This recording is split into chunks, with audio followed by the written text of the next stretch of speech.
Good morning all of you. Now we are discussing about next topic of first chapter.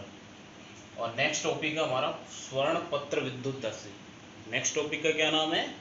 स्वर्ण पत्र विद्युतदर्शी या gold leaf electroscope. अच्छा topic है।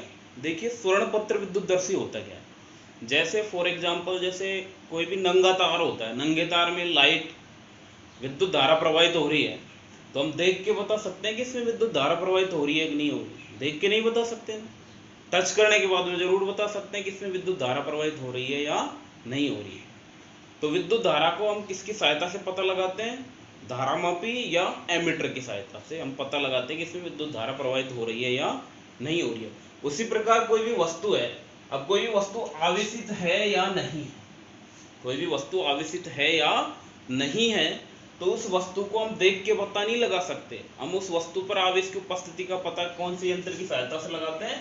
स्वर्ण पत्र विद्युतदर्शी की सहायता से। ठीक है, तो स्वर्ण पत्र विद्युतदर्शी क्या है?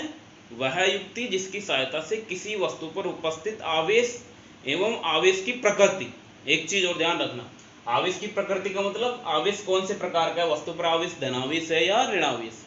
तो इन दोनों चीजों को पता किसकी सहायता से लगाते हैं? स्वर्ण पत्र विद्युतदर्शी की सहायता से। तो डेफिनेशन की बात हो तो डेफिनेशन क्या हो जाएगी? वह युक्ति जिसकी सहायता से किसी वस्तु पर उपस्थित आवेश एवं आवेश की प्रकृति का पता लगाया जाता है। कौन सा यंत्र कहलाता है?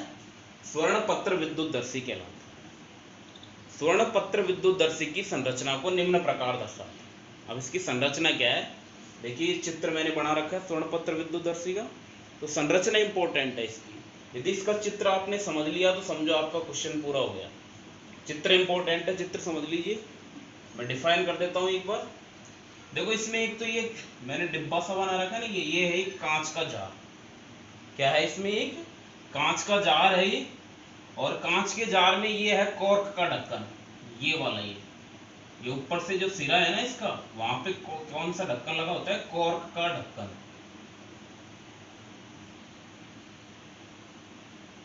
ठीक है, चित्रानुसार इसमें एक कांच का जार होता है जिसमें कॉर्क के ढक्कन की सहायता से एक चालक छड़, ये छड़ लगी हुई है ना, ये चालक छड़ लगी हुई होती है। ठीक है, चित्रानुसार इसमें कांच का एक जार होता है जिसमें कॉर्क के ढक्कन की सहायता से, इसमें ढक्कन लगा हुआ है इसके सिरे पर, कॉर्क के ढक्कन की सहायता से क्या लगी हुई होती है? एक चालक छड़ लगी हुई होती है। इस चालक छड़ का ऊपरी जो सिरा होता है ऊपर का, वो कैसा होता है? गुंडी नुमा। लिख रखा है मैंने गुंडी नुमा सिरा। ये हो गया गुंडी नुमा सिरा। जो निचला सिरा होता है उस निचले सिरे पर दो स्वर्ण पत्तियां कौन से आकार में? एल आकार। अंग्रेजी का जो कैपिटल एल होता है ना, एल एम ऐसे लिखते हैं, उस एल आकार में दो स्वर्ण पत्तियां लगी हुई होती है। ठीक है, और इन स्वर्ण पत्तियों के आमने सामने दो और पत्तियां लगी होती है, टिन की पत्तियां, जिनकी सहायता से हम इस स्वर्ण पत्र विद्युतदर्शी की सुग्राहिता बढ़ाते हैं। ठीक है, तो ये इसकी संरचना है, कुछ भी नहीं है। तो चित्र देख के हम संरचना आसानी से लिख सकते हैं।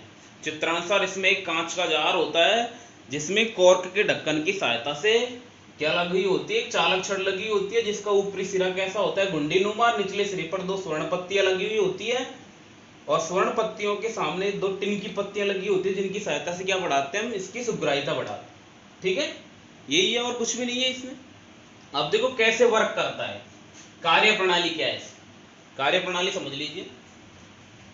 देखो हम इसकी सहायता से वस्तु पर आवेश और आवेश की प्रकृति का पता लगाते हैं। तो मैं डिफाइन कर देता हूं।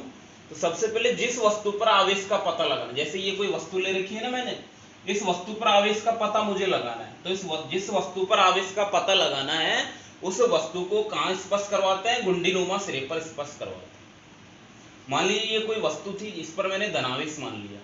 ठीक है, तो जैसे ही धनावेशित वस्तु को इस पर टच करवाया तो ये चालक है, तो ये चालन द्वारा आवेशन की विधि हमने पढ़ी थी। चालक वस्तु का आवेशित वस्तु से संपर्क करवाते हैं तो आवेश उसमें स्थानांतरित हो जाता है। तो जैसे इस वस्तु को गुंडीनुमा सिरे से स्पर्श करवाएंगे, इस वस्तु से आवेश इस छड़ में होते हुए कहां पहुंच जाएगा? स्वर्ण पत्तियों पर पहुंच जाएगा। और दोनों स्वर्ण पत्तियों पर पहुंच जाएगा तो स्वर्ण पत्तियां ये भी धनावेशित हो जाएगी, ये भी धनावेशित, दोनों धनावेशित होगी। और हमने पढ़ा था समान प्रकृति के आवेशों में क्या होता है? प्रतिकर्षण। जब दोनों धनावेशित हो जाएंगी तो दोनों के मध्य में क्या हो जाएगा? प्रतिकर्षण, और दोनों पत्तियां क्या हो जाएंगी? फैल जाएंगी। क्या हो जाएंगी? फैल जाएंगी।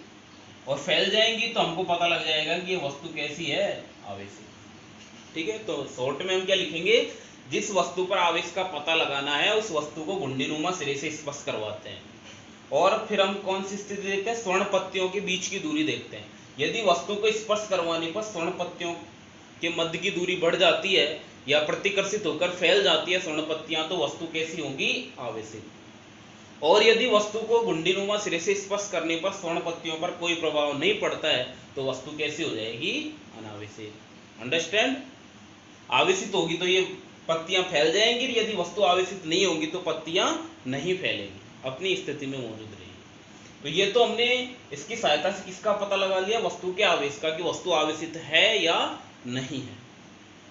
अब बात होती है आवेश की प्रकृति की, कि आवेश की प्रकृति कैसी है, कि वस्तु धनावेशित है या ऋणावेशित है। ठीक है, तो वस्तु के आवेश की प्रकृति का पता लगाने के लिए हम क्या करेंगे, ये जो वस्तु थी उसको तो हम अलग रख देंगे। ठीक है, अब इस पर ज्ञात आवेशित वस्तु को टच करवाते हैं घुंडीनुमा सिरे से। ज्ञात आवेशित का मतलब मान लीजिए धनावेशित वस्तु ही हमने टच करवा दी, ये वस्तु तो है ही, अब इस पर कौन सा, ये तो हमने पता लगा लिया कि ये धनावेशित है, ये वस्तु आवेशित है, सॉरी। अब हमको ये पता नहीं है कि ये धनावेशित ही है, तो मान लीजिए इस वस्तु को मैंने अलग कर दिया और दूसरी ज्ञात आवेशित वस्तु ले ली। कौन सी ले ली हमने, ज्ञात आवेशित। अब जो ज्ञात आवेशित वस्तु लिया उसको मैं यहाँ पे टच करवाऊंगा। अब ज्ञात आवेशित वस्तु कोई सी भी हो सकती है, ज्ञात आवेशित धन भी हो सकती है और ज्ञात आवेशित ऋण भी हो सकती है। फॉर एग्जाम्पल मैं ज्ञात आवेशित धनावेशित वस्तु ही मान लेता हूँ। कौन सी मान लेता हूँ, धनावेशित। मैंने दूसरी धनावेशित वस्तु को यहाँ पे टच करवाया, तो पहले से वस्तु ये धनावेशित थी, तो पहले वाली वस्तु धनावेशित थी, तो पहले से धनावेश मौजूद थे। दूसरी जो ज्ञात आवेशित वस्तु मैंने इसमें टच करवाई वो भी धनावेशित ले ली, तो धनावेशों की संख्या बढ़ जाएगी। अब धनावेशों की संख्या बढ़ जाएगी तो इनके मध्य प्रतिकर्षण और बढ़ जाएगा, मतलब ये पत्तियां और फैल जाएंगी।